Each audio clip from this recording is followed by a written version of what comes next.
Hi hello welcome to the paper cooking ചാനലിലേക്ക് എല്ലാവർക്കും സ്വാഗതം. ഇന്ന് നമ്മൾ ചെയ്യാൻ പോകുന്നത് എന്താണെന്നറിയാമോ? വെണ്ടയ്ക്കയും പരിപ്പും ചേർത്ത് നമുക്ക് നല്ലൊരു കൂട്ടാനുണ്ടാക്കിയാലോ. ഒരുപാട് ചേരുവകളൊന്നും ഇതിനകത്തില്ല, വളരെ എളുപ്പത്തിൽ ഉണ്ടാക്കാവുന്ന ഒരു കൂട്ടാൻ. അപ്പം നിങ്ങൾ റെഡിയല്ലേ? ഞാൻ റെഡിയാണ്. അപ്പം നമുക്ക് വീഡിയോയിലേക്ക് പോയാലോ. നമുക്കിതിനായിട്ട് ഒരു 1/4 കപ്പ് പീസ് പരിപ്പ്, തുരപ്പരിപ്പല്ല പീസ് പരിപ്പാണ് നമുക്കിതിന് വേണ്ടത്. അപ്പോൾ അതിടുക. അപ്പം ഇതൊന്ന് കഴുകി വൃത്തിയാക്കി നമുക്ക് ഈ ചട്ടിയുടെ അകത്തോട്ട് ആക്കാം. ഇതിനകത്തേക്ക് ഒരു പകുതി സവോള ചെറുതായിട്ട് അരിഞ്ഞത് അത് നമുക്ക് ഇട്ട് കൊടുക്കാം. അതുപോലെ തന്നെ ഒരു 2 പച്ചമുളക് നെടുകെ പിളർന്നത്. പിന്നെ ഇതിലേക്ക് ആവശ്യമായ വെള്ളം ചേർത്ത് കൊടുക്കാം.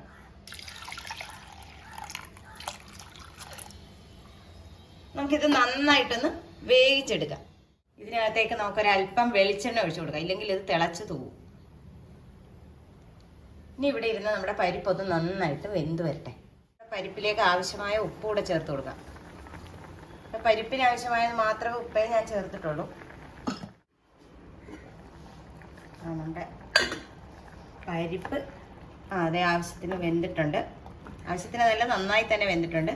നമുക്കിതൊന്ന് മാറ്റി വയ്ക്കാം. ഒരു പാൻ അടുപ്പത്ത് വെച്ച് കൊടുത്തിട്ടുണ്ട്. അതിലേക്ക് ഒരല്പം വെളിച്ചെണ്ണ ഒഴിച്ചു കൊടുത്തിട്ടുണ്ട്.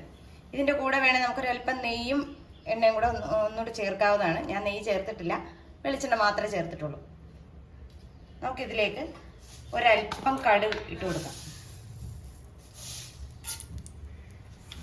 കടുകൊക്കെ ഒന്ന് പൊട്ടട്ടെ. നമ്മുടെ കടുക് നന്നായിട്ട് പൊട്ടിയിട്ടുണ്ട്. ഇനി അല്പം കറിവേപ്പില ഇട്ട് കൊടുക്കാം. ഇതിനോടൊപ്പം തന്നെ ഒരു 4 വെണ്ടയ്ക്ക അരിഞ്ഞത് നമുക്ക് ചേർത്ത് കൊടുക്കാം. വെണ്ടയ്ക്ക ജസ്റ്റ് ഒന്ന് വാടി കഴിയുമ്പോൾ ഒരു 2 തക്കാളിക്ക് അരിഞ്ഞതും കൂടെ നമുക്ക് ചേർത്ത് കൊടുക്കാം. ഇത് രണ്ടും കൂടെ നന്നായിട്ട് വഴറ്റണം. വെണ്ടയ്ക്കയിലേക്ക് ആവശ്യമായ ഉപ്പ് ചേർത്ത് കൊടുക്കാം. നമുക്കിതിലേക്ക് ഒരു അരപ്പ് തയ്യാറാക്കണം. അതിനായിട്ട് ഒരു 1/4 മുറി തേങ്ങ എടുക്കുക. അതിലേക്ക് ചെറുതായതുകൊണ്ടാണ് 3 അല്ലി വെളുത്തുള്ളി എടുത്തിരിക്കുന്നത്. വലുതാണ് 1 മതി. ഒരു നുള്ളു നല്ല ജീരകം ചേർത്ത് നന്നായിട്ട് അരച്ചെടുക്കുക. ഇതിലേക്ക് ഒരു 3/4 ടീസ്പൂൺ മഞ്ഞൾപ്പൊടി ചേർത്ത് കൊടുക്കാം. അതുപോലെ തന്നെ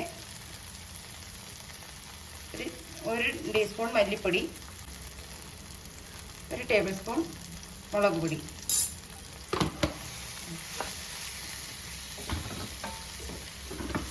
ഈ വേവിച്ച് നമ്മുടെ പൊടികളുടെ എല്ലാം പച്ചച്ചോ മാറി കഴിയുമ്പോഴത്തേക്ക് നമുക്ക് വേവിച്ച് വെച്ചിരിക്കുന്ന പരിപ്പ് ഇതിലേക്ക് ചേർത്ത് കൊടുക്കാം.